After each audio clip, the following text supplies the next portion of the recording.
Sabda Pandita Ratu kali ini mengetengahkan episode keempat dengan judul Singa Liar Padang Karautan.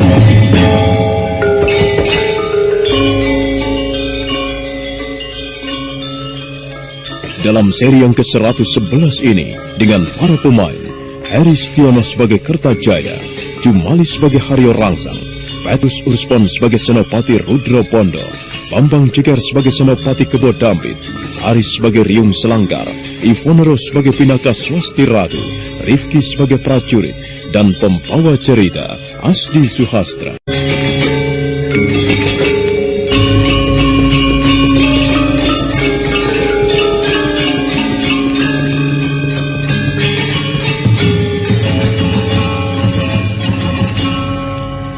Prajurit-prajurit yang berada di bawah pimpinan Senopati Rudro Pondo dan Riung Selangkar terus maju mendesak para prajurit Kediri yang mulai muncul.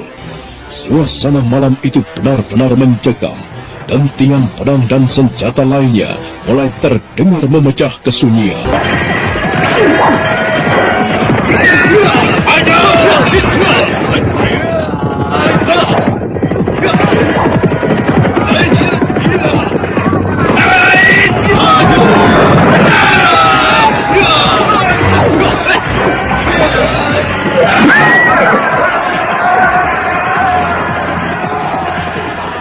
Prajurit-prajurit Kediri yang muncul mulai bertambah.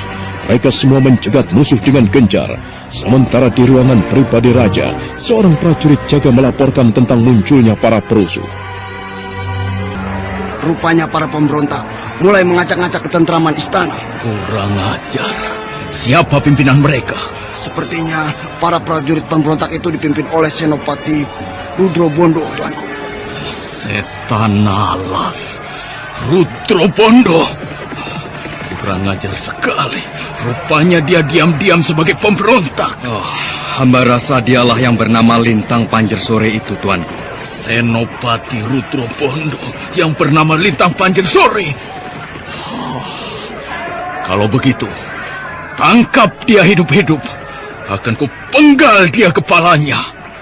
Haryo Rangsang, cepat kau beritahu Tumenggung Yuda Paksa dan Senopati Kedo Dampit. Ampun, tuanku. Seorang prajurit telah memberitahu Gusti Tumenggung Yuda Paksa. Hamba kira sekarang mereka tengah menuju kemari. Sebaiknya tuanku sekarang berlindung saja di dalam istana. Biarlah hamba dan beberapa orang prajurit berjaga-jaga di sini. Baik. Kalau begitu bertugaslah dengan baik, Haryo Rangsang. Ingat, jangan sampai gagal. Dan jangan biarkan ada satu orang musuh pun mengacak-acak ruangan pribadiku. Baik, tuanku. Dengan perasaan cemas dan takut, Sri Baginda Kertajaya meninggalkan ruangan pribadinya. Sementara di sisi lain, Senopati Kebo Dampit dan para prajuritnya mulai memasuki wilayah istana. Dia nampak terkejut sekali melihat kerusuhan besar itu.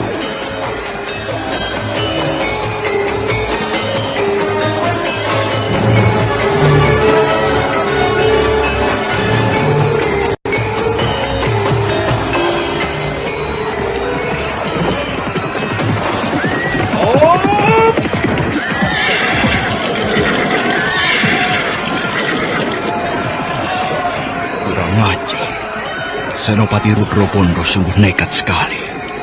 Hanya dengan pasukan yang sedikit dia berani menerobos istana Kediri. Para prajurit, cepat menyebar. Ambil posisi untuk membantu para prajurit yang lain. Cepat! Terus! Maju! Pimpinan Senopati Kebo Dampit mulai berhadapan dengan para prajurit Senopati Rudro Pondo. Mereka semua bertempur bagaikan banteng liar, menerjang dan menghuluskan pedangnya dengan tajam. Mana pimpinan kalian? Suruh ia menghadapku. Rudro Pondo pengkhianat. Kemari kau. Jangan bisamu hanya bersembunyi di balik punggung para prajuritmu.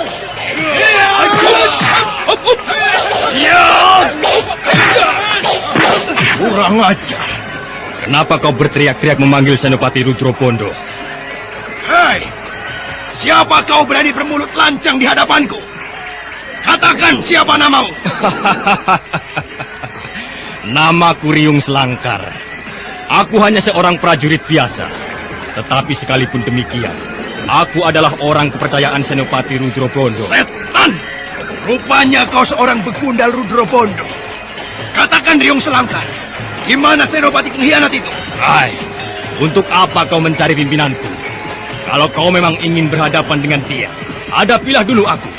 Jika aku kalah atau mati di tanganmu, silakan kau cari dia. Prajurit bodoh. Baru mempunyai kepandaian setai kuku saja berani jual laga di hadapan Senopati Kebodamping. Ayo maju kau prajurit bodoh. Jangan banyak sesumbar Kebodamping. Sekalipun aku hanya mempunyai kepandaian yang tidak seberapa, tapi aku sanggup merobek mulutmu, bahkan mengorek nyawamu dari dalam tubuhmu. Jangan sombong kau prajurit rendah.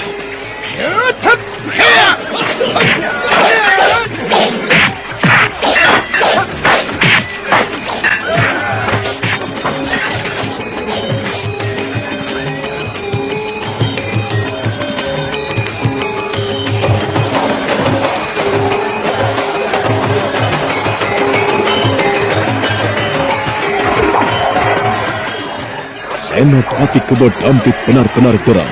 Dia seakan-akan merasa terhina oleh Riung Selangkar. Pedangnya yang tajam dan berkilat-kilat terus menerjang dengan deras. Sementara itu Senopati Rudrobondo mulai memasuki ruangan pribadi raja sambil menerjang, merobohkan prajurit-prajurit yang menghadangnya.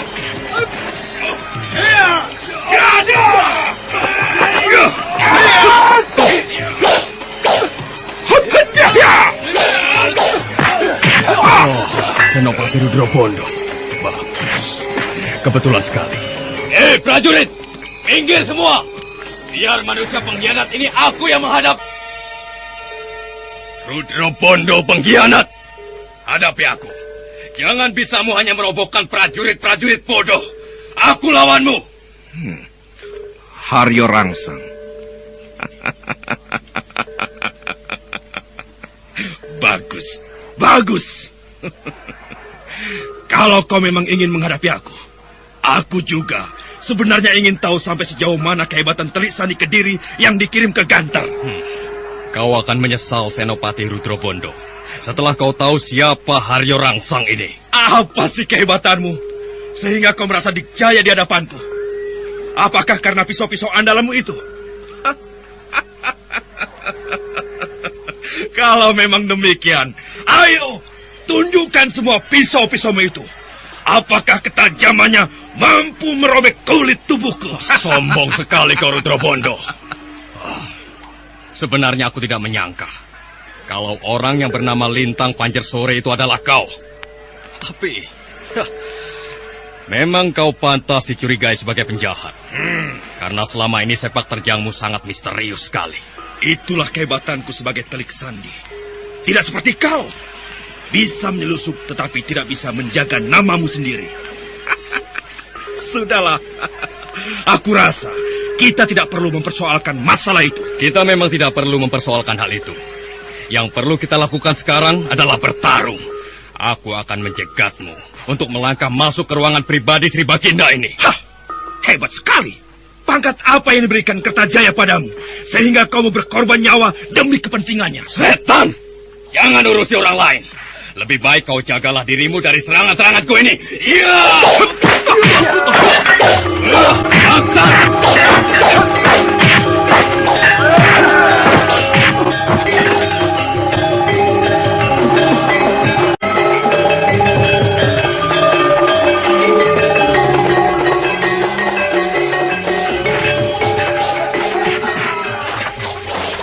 Haryo Rangsang menerjang Senopati Rudrobondo dengan garang. Pukulan dan tendangannya begitu tajam dan mematikan.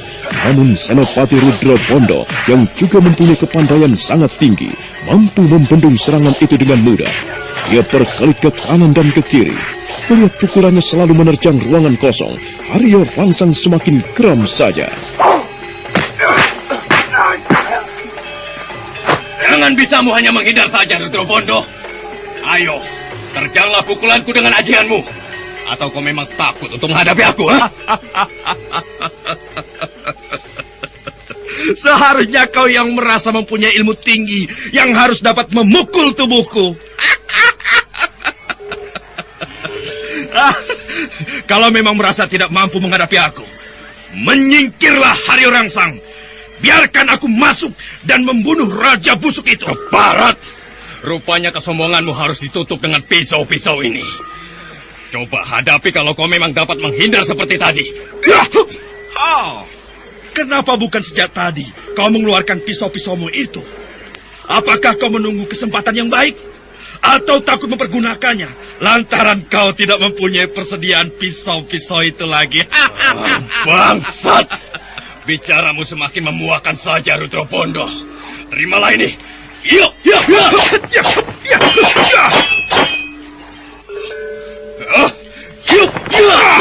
Untung saja Haryo Rangsang berkelit ke samping sambil merendahkan punggungnya.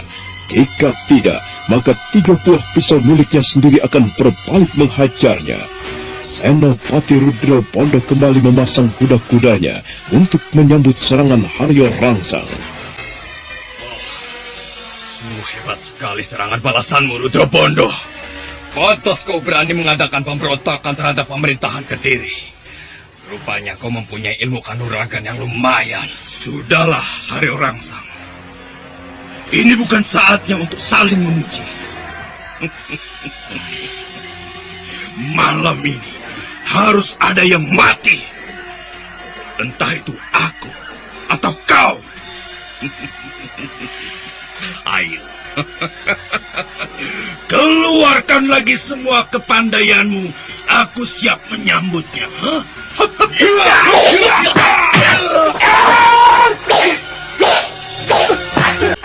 Sementara perkelahian antara Senopati Rudra Bondo dengan Haryo Rangsang berlangsung, di sisi lain, rupanya Pinaka Swasti Ratu pun tengah berkelahi menghadapi Tumenggung Yuda Paksa.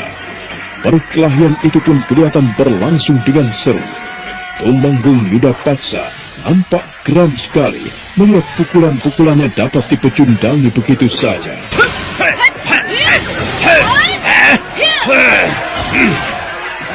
Alas, rupanya kau mempermainkan aku, wanita jalang, ha? Aku tidak mempermainkanmu, Tumenggung. Aku hanya mempertahankan diri. Bagaimana aku harus menghindar? Kau tidak perlu merasa kupecundangi. Dari perguruan mana kau sebenarnya? Jurus-jurus yang kau mainkan sepertinya telah kukenal. Apakah kau berasal dari perguruan Wulan Sumirat, ha? Iya, pimpinan dari perguruan Wulan Sumirat memang guru. Kalau begitu, kau menguasai ajian Raga Bajra. Apakah demikian? Apakah kau ingin kulumatkan dengan ajian itu? Tidak kusangka ternyata diam-diam kau mempunyai kepandaian yang sangat tinggi. Tapi sayang kau salah langkah. Kau berani memusuhi pemerintahan Kediri. Aku tidak merasa memusuhi pemerintahan Kediri. Yang sedang aku lakukan hanyalah untuk menyingkirkan Raja Busuk itu. Kertajaya tidak pantas menduduki singgasana lagi. Dia harus diganti karena dia telah berlaku tidak adil. Semua tindakan yang dilakukannya hanya menuruti kesenangan pribadi.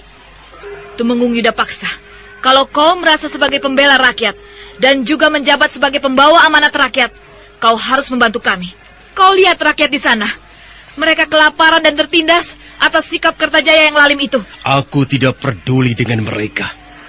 Jabatan dan kesenangan yang sekarang kumiliki adalah untuk diriku sendiri dan bukan untuk orang lain. Kalau mereka semua merasa tertindas dan sengsara, itu salah mereka. Kenapa mereka tidak berpikir dan mencari jalan bagaimana caranya untuk senang? Sudahlah. Kau masih terlalu muda untuk mengetahui hal-hal seperti ini. Sebaiknya menyingkirlah dan jangan coba membuat masalah. Oh, jadi begitukah sikap para pejabat istana Kediri? Mempunyai jabatan hanya untuk kesenangan pribadi. Sungguh rendah sekali martabatmu, Tumenggung Yuda Paksa. Cukup! Jangan coba-coba kau teruskan kata-katamu. Semua ini hanya akan membuatmu menderita. Sekali lagi kuperingatkan. Menyingkirlah dan pergilah sejauh-jauhnya dari istana ini. Aku bukan seekor kerbau yang mudah kau usir begitu saja, Tumenggung. Seharusnya yang pergi dari istana ini adalah kau. Kau penjilat darah rakyat. Keparat.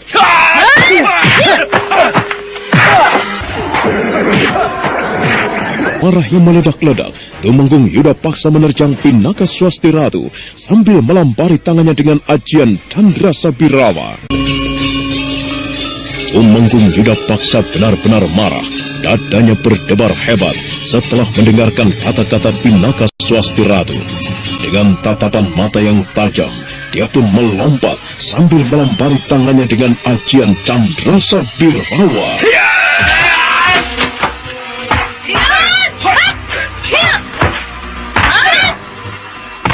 Beberapa kali pukulan Tumenggung Yudapaksa menerjang ruangan kosong. Dia kelihatan semakin marah, sementara Pinaka Swasti Ratu telah menyiapkan ajian Astanendra, warisan dari Nyai Salindri.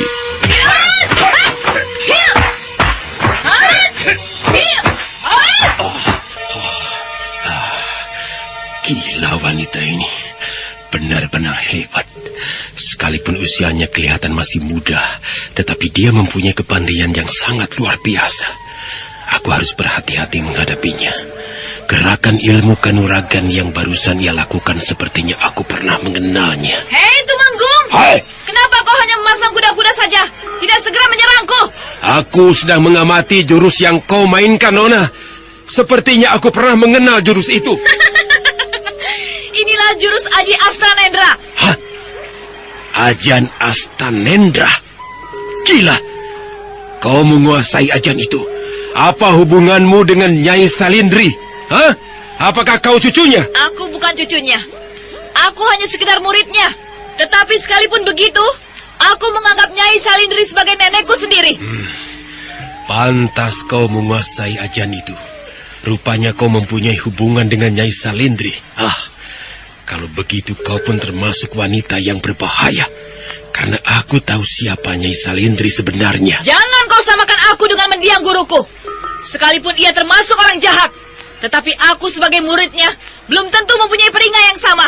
Bagaimanapun sikapmu, yang jelas kau termasuk salah seorang pemberontak yang akan menghancurkan kedudukan Sri Baginda Kertajaya. Kalau kau memang sudah tahu apa yang ingin kau lakukan, lantas apa maumu? Kau harus dicegah. Kalau perlu kubunuh.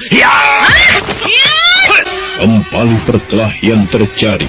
Tumenggung Yudapaksa benar-benar ingin menjatuhkan Pinaka Swasti Ratu. Tapi rupanya wanita yang dihadapinya itu mempunyai ajian yang sangat hebat, sehingga dia sedikit kesulitan untuk merobohkannya.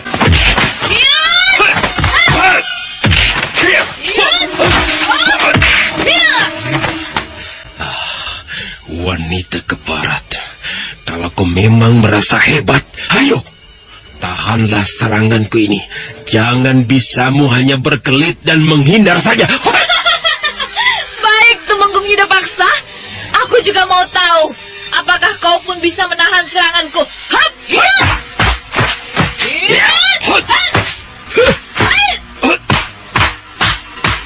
Setelah keduanya masing-masing mempersiapkan ajiannya, mereka pun saling tatap.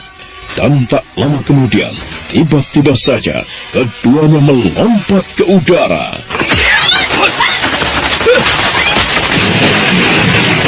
Benturan keras terjadi. Pinaka Swasti Ratu terpental beberapa tombak ke belakang. Begitu juga dengan Tumenggung Yudapaksa.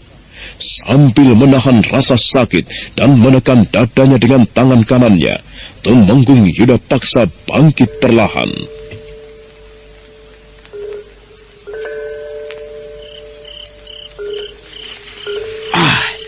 Luar biasa sekali. Pukulannya begitu keras, mengandung tenaga dalam yang kuat. Dadaku rasanya sesak sekali. Sebaiknya aku tinggalkan saja tempat ini. Percuma aku melayani wanita ini, sementara keselamatan si Baginda Kertajaya dalam bahaya.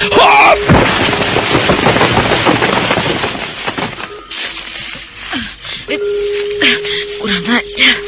Tumenggung itu melarikan diri. Dadaku nyeri sekali. Benturan tadi terlalu kuat. Aku harus bangkit. Dengan darah yang mengalir dari sela-sela bibirnya, Pinaka Swasti Ratu mencoba untuk bangkit. Tapi baru saja kakinya menyanggah tanah, tiba-tiba dia terhuyung-huyung kembali dan jatuh. Tubuhku jadi lemah begini. Aku harus mampu berdiri. Siapa laki-laki yang berdiri itu? Sepertinya aku pernah mengenalnya. Dia memandangku dengan tatapan yang tajam. Pinaka!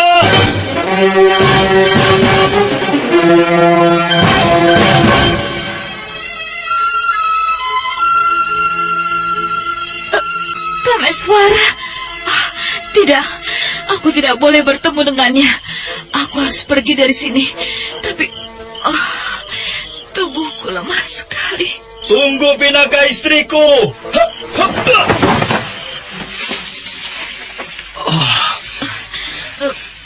Apa yang terjadi terhadap dirimu, Pinaka?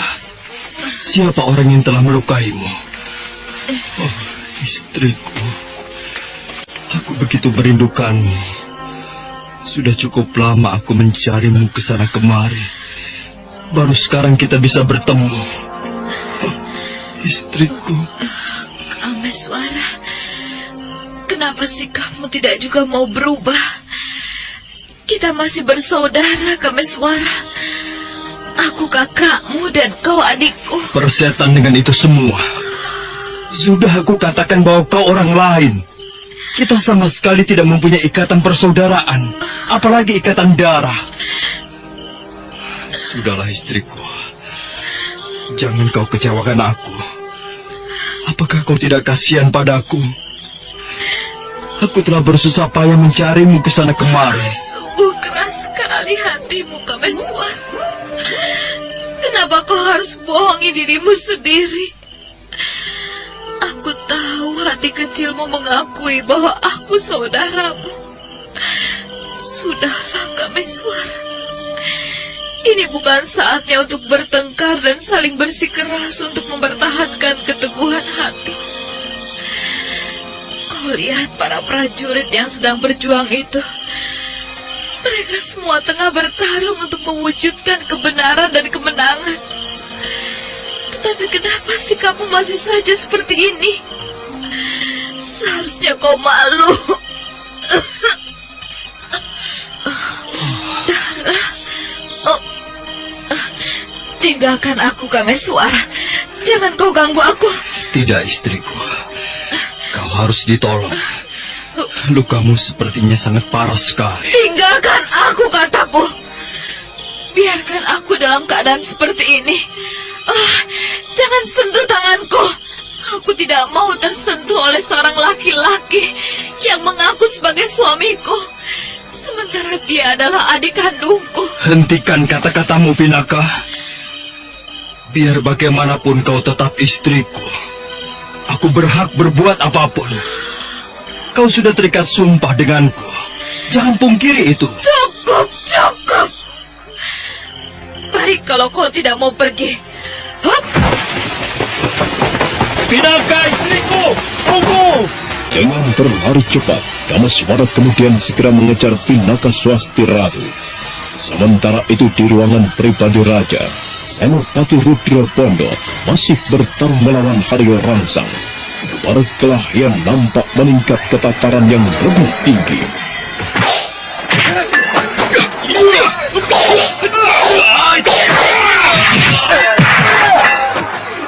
Aku terlalu membuang-buang waktu menghadapi Haryo Rangsang. Sebaiknya kuakhiri saja perkelahian ini dengan cepat. Haryo Rangsang, sekarang saatnya lah aku harus mengakhiri perkelahian ini. Tahanlah pukulanku ini. Akan kulayani pukulanmu, Rudra Pondo.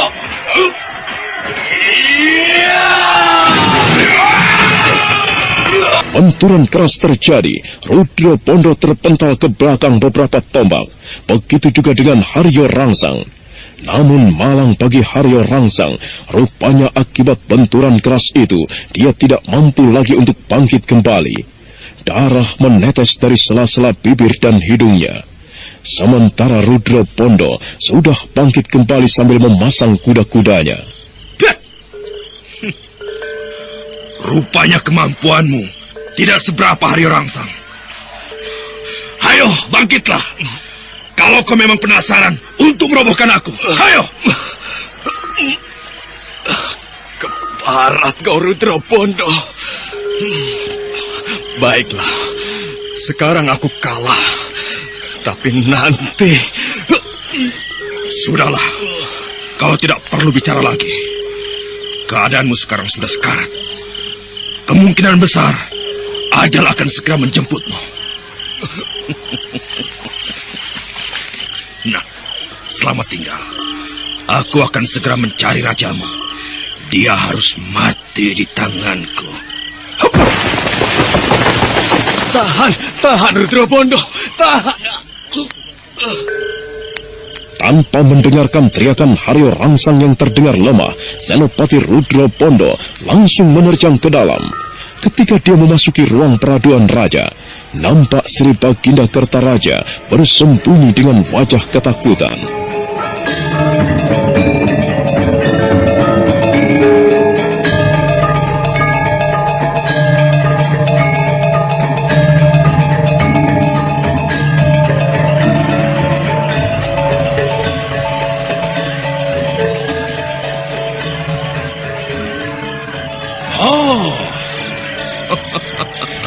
Rupanya kau Aku sekarang sedang berhadapan dengan seorang raja busuk.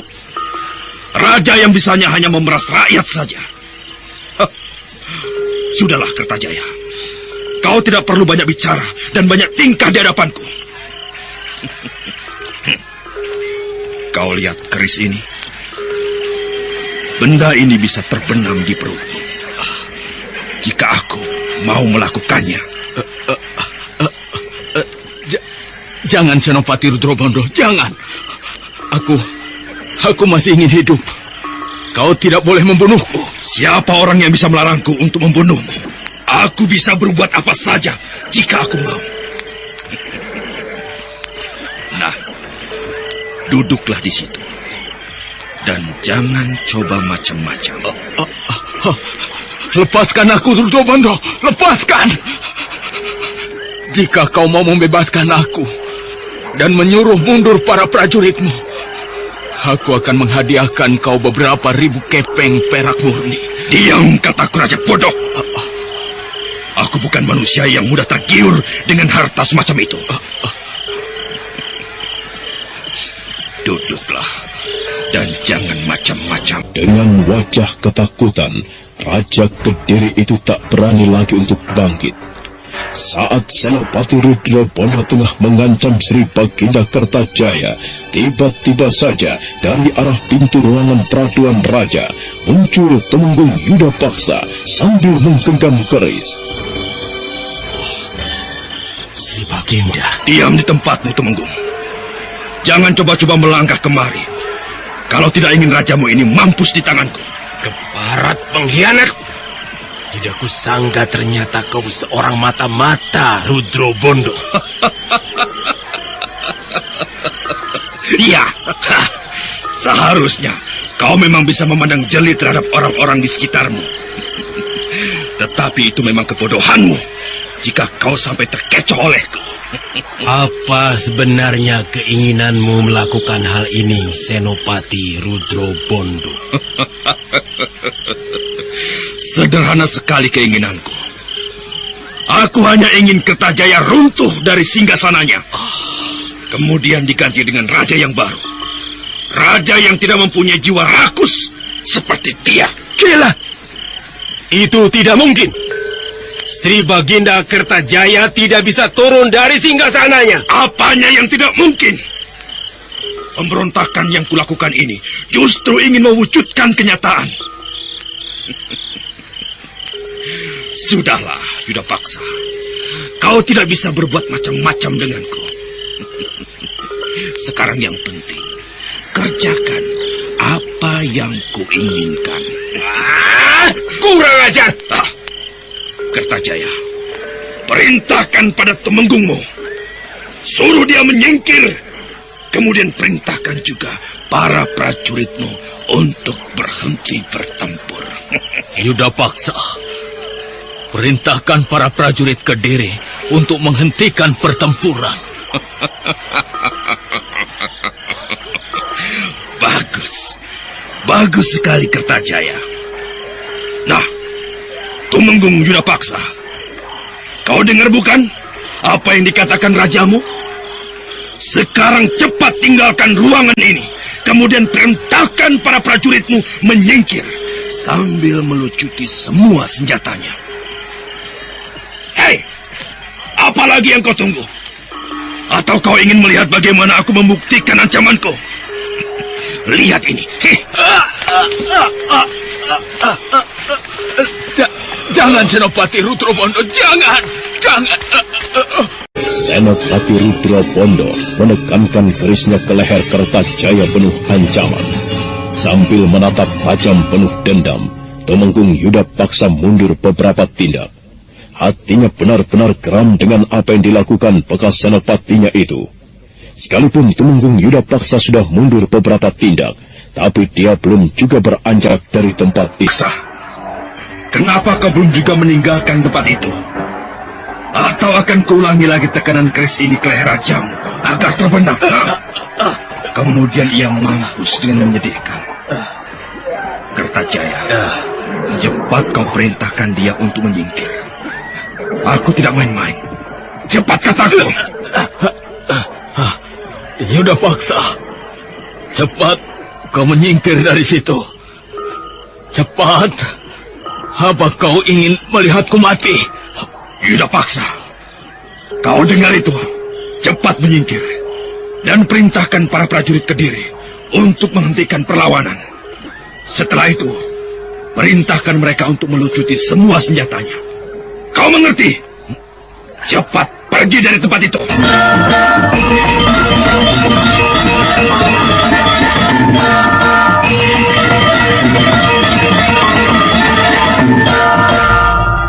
Akhirnya tanpa bisa berbuat apa-apa, Tumenggung Yudapaksa meninggalkan tempat itu. Tetapi ketika dia tengah melangkah, tiba-tiba saja matanya tertuju pada seseorang yang tengah mengendap-endap menelusup ke ruang peraduan raja. Orang itu adalah Haryo Rangsang. Haryo Rangsang? Kupikir dia sudah tidak mampu untuk bergerak. Bagus. Rupanya dia masih mau melakukan sesuatu dengan sisa-sisa tenaganya. Mudah-mudahan dia berhasil menyelusup dan membokong Rudrabondo. Lalu apa akalku sekarang? Baiklah, aku akan berpura-pura telah menghentikan pertempuran ini. Aku harus membantu Haryo Rangsang dan membuat Rudrabondo lengah. Aku tidak boleh gagal. Aku harus bisa menyelamatkan Sri Baginda dari tangan Senopati Rudrabondo. Iya, ini pun termasuk peluang untukku agar Sri Baginda menaikkan jabatanku. Aku akan masuk dari pintu samping. Mudah-mudahan saja berhasil. Untung aku masih mempunyai 4 buah pisau lagi. Haryo Rangsang terus mengendap-endap sambil menggenggam 2 buah pisau di tangannya. Sekalipun darah masih terus mengucur di sela-sela bibir dan hidungnya, dia masih berusaha untuk tetap kuat.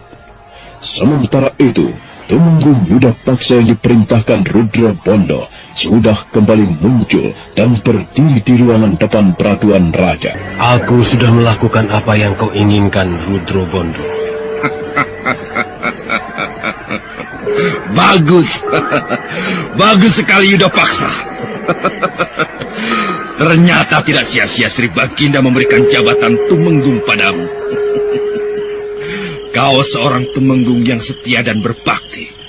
Bagus. Sudahlah, Rudrabondo. Kau tidak perlu mencemoohkan aku.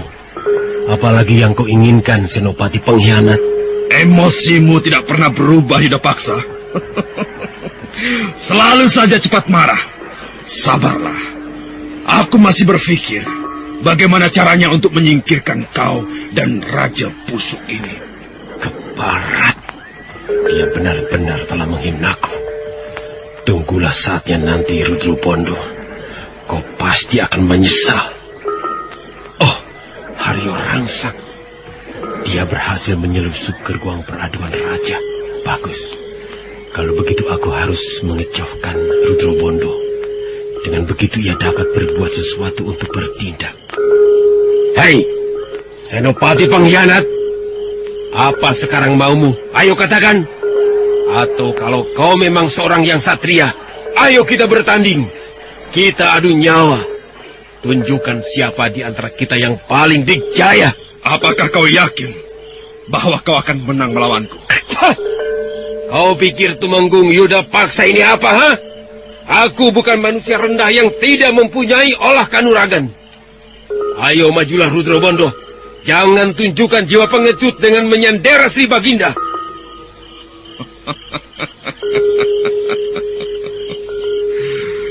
Kau takut rajamu mati, Yuda Paksa?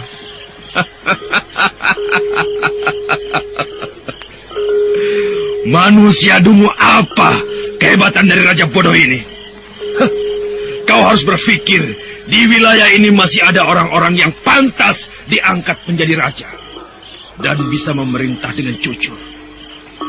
Seharusnya kau bersyukur dengan mampusnya Kertajaya. Paling tidak, kau bisa menjadi seorang raja. Bukankah begitu? Kurang ajar, setan busuk. Lancang benar bicaramu. Ayo, lepaskan Sri Baginda. Tumenggung Yuda Paksa rupanya berhasil mengecoh Senopati Rudro Bondo. Di saat dia sedang tertawa lebar dari arah belakang, tiba-tiba Haryo Rangsang melompat sambil melemparkan 2 buah pisau dengan garangnya. 2 buah pisau dengan telak menancap di lambung belakang dan paha Senopati Rudro Bondo.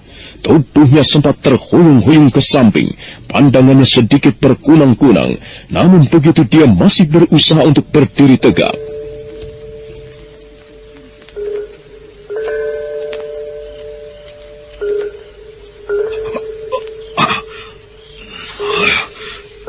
Keparat, rupanya kau masih hidup.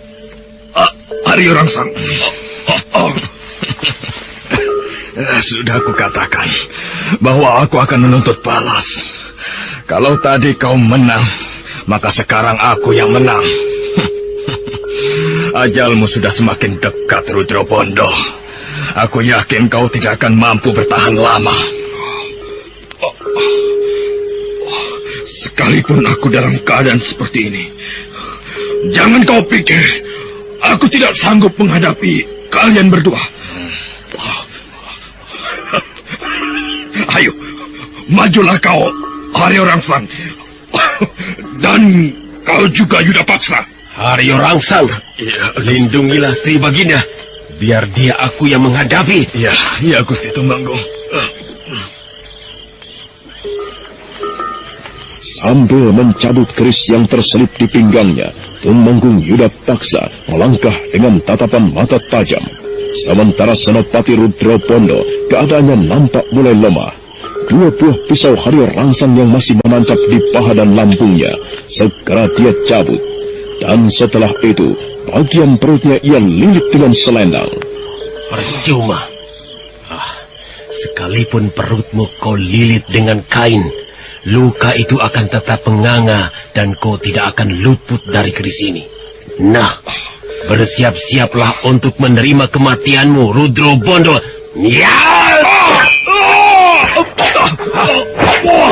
Bagus, bisa berkelit juga kau, Rudro Bondo. Bagus kalau begitu. Dengan demikian aku tidak akan segan-segan untuk melenyapkanmu. Sekalipun darah terus keluar dan merembes membasahi lilitan kainnya, Senopati Rudro Bondo masih memberikan perlawanan yang tangguh. Tapi pada satu ketika, di saat Rudro Bondo berkelit ke kiri, tiba-tiba saja Tumenggung Yuda Paksa menghempaskan tendangannya dengan keras ke lambung Rudro Bondo. Bondo terjungkal beberapa tapak sambil memegang lambungnya. Kembali darah segar keluar membasahi perutnya. Dan sekarang Rudro Bondo tidak sanggup lagi untuk bangkit. Dia terkulai lemah sambil tetap mencengkram kerisnya.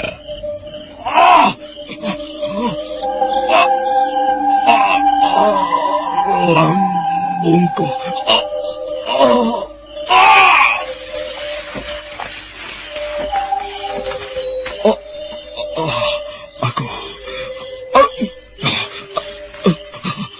Aku tidak sanggup lagi untuk berdiri.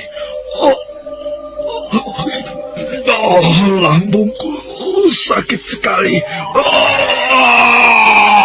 Sekarang ajalmu akan tiba, Senopati Dungo. Kalau tadi kau bisa berteriak membanggakan kehebatanmu, maka sebentar lagi kau akan berteriak menjemput kematianmu. Kau lihat baik-baik keris ini. Benda pusaka ini sebentar lagi akan merobek semua isi perutmu. Aku akan membunuhmu secara perlahan-lahan, Rudro Bondo.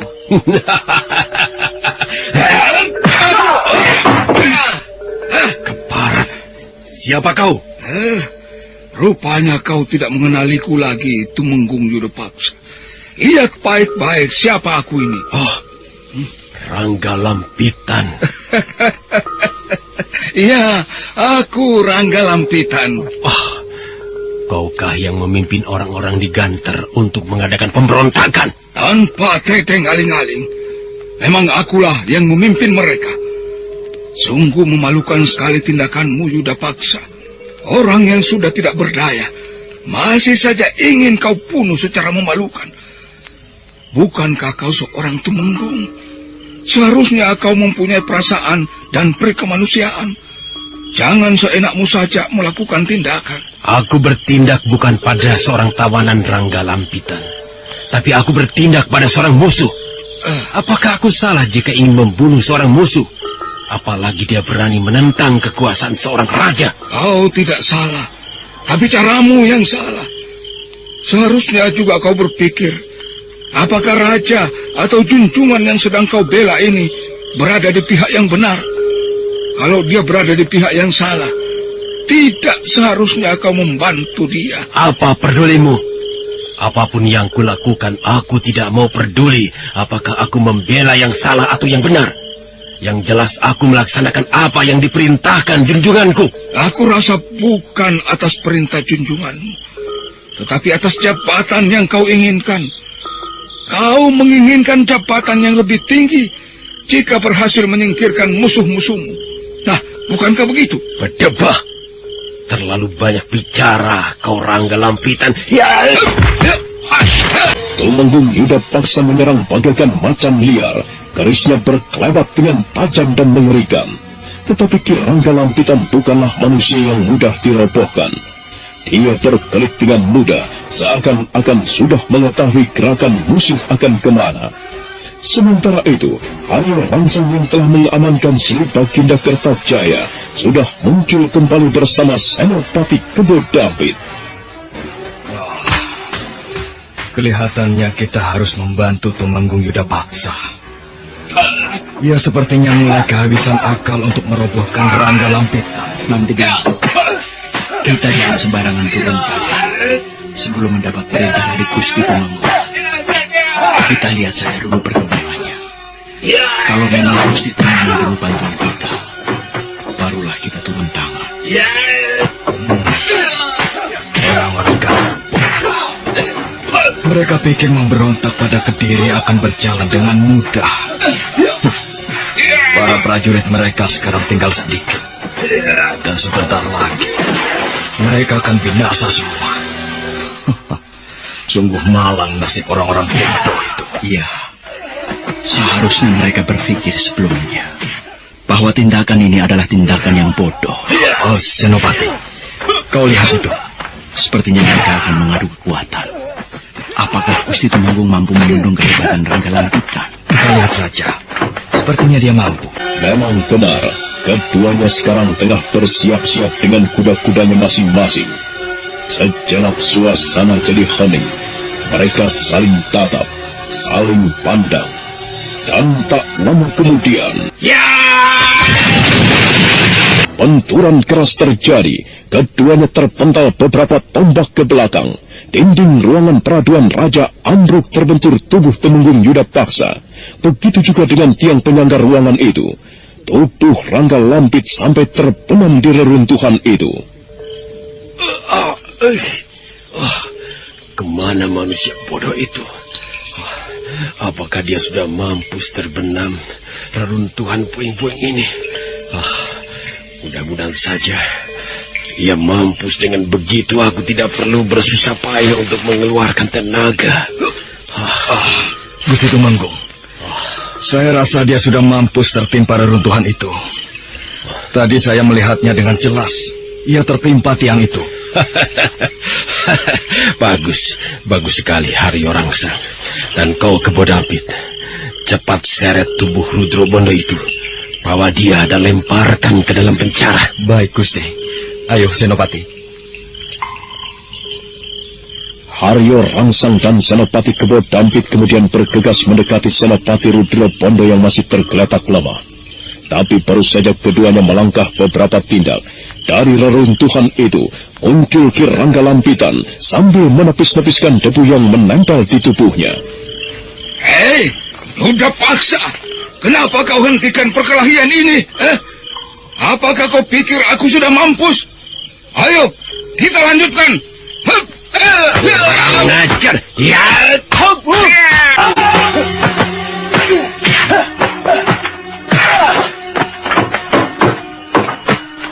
Wajah merah padam akibat amarah yang tinggi. Tumenggung Yuda Paksa menerjang sambil menghunus kerisnya. Ki Rangga Lampitan tidak tinggal diam. Dia kembali menerjang dengan garang. Kembali benturan keras terjadi. Ki Rangga Lampitan terpental cukup jauh. Begitu juga dengan Tumenggung Yuda Paksa. Namun kali ini Tumenggung Yuda Paksa segera bangkit berdiri. Sekalipun darah mulai menetes dari sela-sela bibirnya. Rangga Lampitan, ayo cepat bangkit kalau kau memang merasa dikjaya. Aku harus kuat dan mampu untuk bertarung lagi. Lumayan juga kepandaian Temenggung ini. Dia sudah kembali berdiri dengan tegak. Aku harus mampu berdiri. Bagus Rangga Lampitan. Ayo, bersiap-siaplah kembali untuk menerima terjanganku. Kalau kau tadi luput dari tikaman kerisku, maka jangan harap sekarang dapat menghindar dengan mudah. Sepertinya dia ingin kembali mengeluarkan aji pamungkasnya. Aku harus berhati-hati. Keadaanku sekarang tidak sebaik tadi. Ruangan ini rasanya kurang begitu leluasa untuk bertarung dengan Yuda Paksa. Sebaiknya ya aku pancing keluar saja. Kau kemana? Kau ke barat? Jangan coba-coba menjadi orang pengecut. Tunggu kau Rangga Lampitan. Ayo Rangsang, Kebodampit, ayo kejar. Ya. Ketiganya pun segera memburu Rangga Lampitan yang menerobos lewat tembok yang jebol. Setelah berada di luar halaman istana, Ki Rangga Lampitan sudah berdiri tegak menantang. Sementara itu, malam perlahan tenggelam.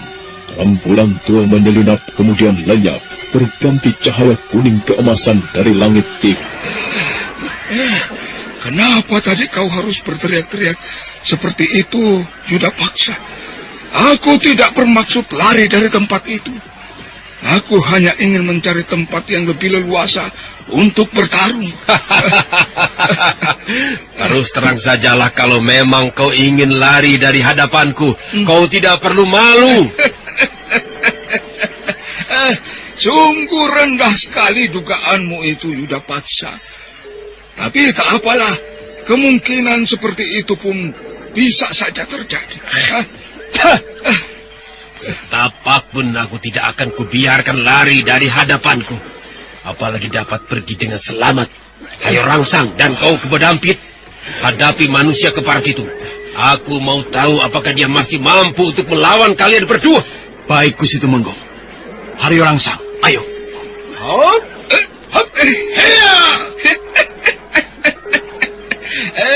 Yuda Paksa, kenapa kau tidak ikut turun? Ayo, keroyoklah aku. Kau lihat keadaanku, masih dalam keadaan baik-baik.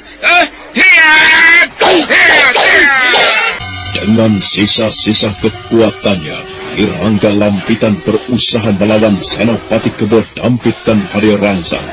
Dia berusaha menerjang dan menghindar dengan segenap kekuatannya. Sementara itu, Senopati Rudra Pondo yang masih tergeletak dalam keadaan terluka parah berusaha untuk bangkit. Aku harus mencari penyangga untuk menahan keseimbangan tubuhku. Itu ada sebuah pedang yang cukup panjang. Aku rasa pedang itu bisa kugunakan untuk menyangga tubuhku. Sambil tertatih-tatih, Senopati Rudra Pondo meraih sebuah pedang yang tergeletak di lantai ruangan. Dan setelah itu, dia pergunakan pedang itu sebagai penyangga tubuhnya. Sejenak Senopati Rudra Pondo menarik napas. Dan setelah itu, dia pun mulai melangkah mendekati tembok ruangan yang jebol. Kirangga Lampitan masih bertarung dengan Kebo Dampit dan Haryo Rangsang. Apakah dia masih mampu untuk bertahan? Kalau tidak, maka celakalah Kirangga Lampitan. Begitu juga denganku. Aku sampai lupa dengan para prajuritku. Sang Yang Agung, bagaimana dengan nasib para prajuritku? Apakah mereka terbunuh semua? Atau mereka masih hidup? Aku benar-benar berdosa terhadap para prajuritku. Tapi aku sendiri sekarang tidak bisa berbuat apa-apa lagi.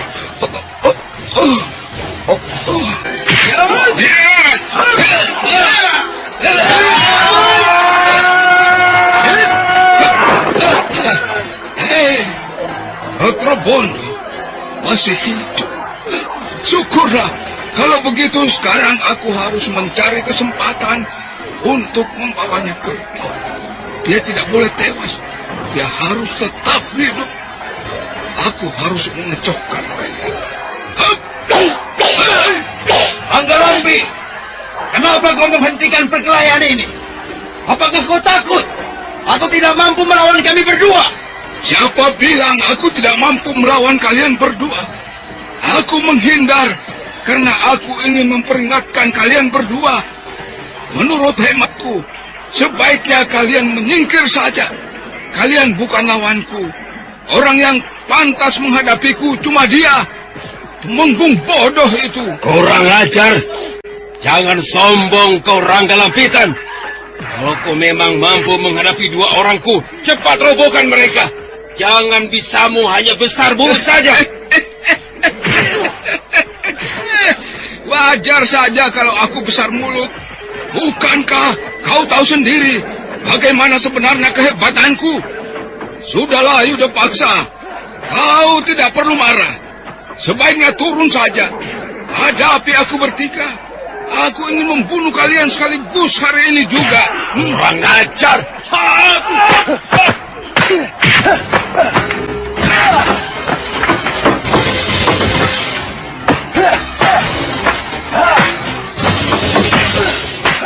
Hati Tumenggung Yuda Paksa benar-benar terpancing oleh Kirangga Lampitan. Sambil bersiap-siap untuk menerjang Tumenggung Yuda Paksa mendengus keras. Tapi baru saja dia ingin bergerak, tiba-tiba saja terdengar auman keras dari jarak yang tidak begitu jauh. Suara auman itu terdengar sangat dahsyat sekali. 4 orang yang tengah bertarung itu pun sampai terperanjat dan terpaku di tempat masing-masing. Suara auman itu mirip suara seekor singa, tapi suara itu seperti mengandung kekuatan sihir yang hebat. Gila, luar biasa sekali suara teriakan itu terdengar. Suara itu sepertinya mengandung tenaga sihir yang hebat. Aku tidak boleh terpancing dengan keadaan seperti ini. Kenapa aku jadi bodoh? Ini kesempatan baik untuk menyelamatkan diri dan menolong Rudra Pondo. Ya, mumpung mereka sedang lengah, sebaiknya aku cepat-cepat meninggalkan tempat ini. Hup! Anak muda yang berasal dari Padang Karautan. Gila.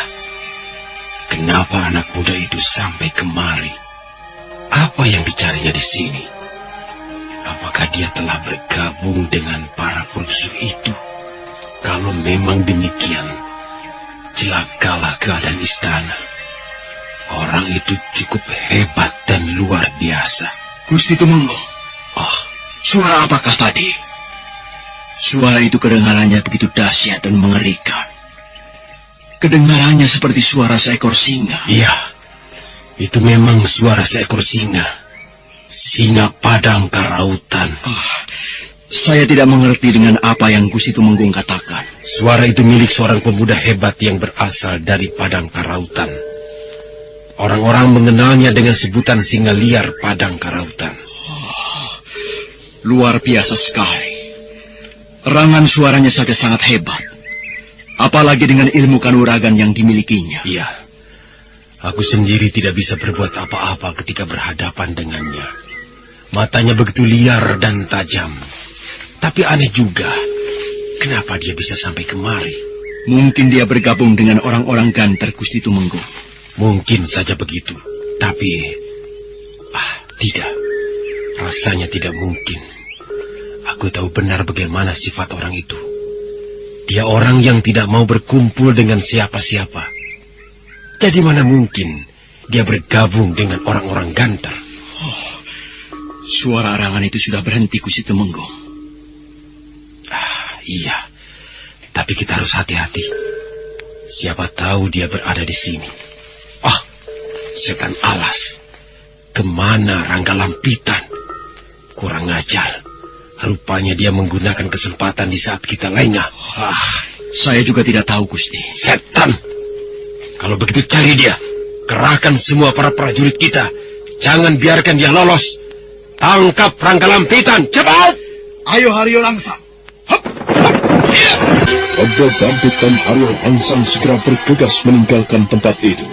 Sementara suasana di luar istana, mayat-mayat para prajurit bergelimpangan di mana-mana. Suasana pagi itu kelihatan begitu mengerikan. Bau anyir darah terasa menusuk hidung.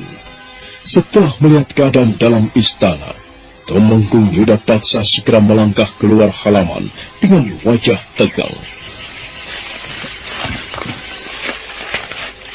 Kurang ajar. Rupanya bukan hanya Rangga Lampitan yang melarikan diri, tetapi Rudra Bondo pun telah lenyap dari ruangan itu. Setan belang! Para pengkhianat itu harus segera ditangkap dan diadili di alun-alun kota raja. Kalau saja aku turuti saran Senopati Kebo Dampit, Rudra Bondo mungkin sudah dapat kutangkap beberapa hari yang lalu. Banyak sekali para prajuritku yang tewas. Kejadian ini benar-benar sungguh menjengkelkan. Sri Baginda pasti akan marah padaku. Sekarang apa yang harus aku lakukan untuk membuat Baginda agar tidak kecewa? Orang-orang Ganter jahanam. Awas kau Rangga Lampitan. Suatu saat kau bertemu lagi denganku, maka nyawamu harus melayang di tanganku.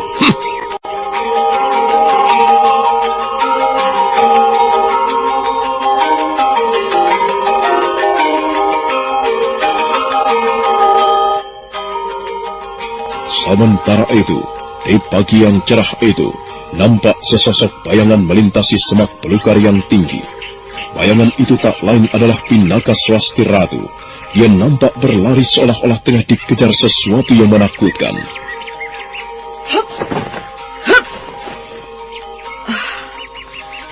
Kami suara tidak boleh berada di dekatku. Dia harus menyingkir jauh-jauh dariku. Aku tidak mau diakui lagi sebagai istrinya. Dadaku masih terasa sesak akibat benturan dengan Tumenggung itu. Mudah-mudahan ia tidak menemui jejakku. Setelah beberapa saat berlari, akhirnya Pinaka Swasti Ratu memutuskan untuk beristirahat. Wajah dan tubuhnya nampak mulai dibasahi keringat. Sejenak dia menarik nafas lega. Tapi baru saja dia ingin duduk di sebuah batang pohon tumbang, tiba-tiba terdengar langkah seseorang menyibak semak belukar. Lepaskan aku, Kameswara. Lepaskan tanganku. Kau tidak bisa bertindak kasar seperti ini. Aku tidak akan melepaskan pegangan tanganku, Pinaka. Kau tidak boleh pergi dariku. Lepaskan. Aku sudah terlalu lelah mencarimu ke sana kemari. Berhentilah berteriak, Pinaka. Aku tidak akan berhenti berteriak sebelum kau lepaskan tanganku. Lepaskan, Kameswara. Baik, Pinaka. Aku akan melepaskan tanganku. Tetapi dengan syarat, kau harus berjanji untuk tidak meninggalkan aku lagi. Bagaimana aku tidak akan meninggalkanmu? Sementara kau adikku sendiri. Kau harus terima kenyataan ini, Kameswara. Tidak. Aku tidak bisa menerima kenyataan ini. Aku suamimu dan kau istriku. Itu seharusnya kenyataan yang harus kau terima. Swasti Ratu semakin tenggelam di telan tangisnya. Sementara tangan Kameswara masih mencengkram lengan Pinaka dengan kuatnya. Dia seakan-akan tidak bisa kehilangan wanita itu, sekalipun dia tahu bahwa Pinaka Swasti Ratu adalah kakak kandungnya. Nah, saudara pendengar, bagaimanakah kisah selanjutnya? Untuk mengetahui jawabannya, nantikanlah kelanjutan kisah ini dalam seri berikutnya. Sampai jumpa.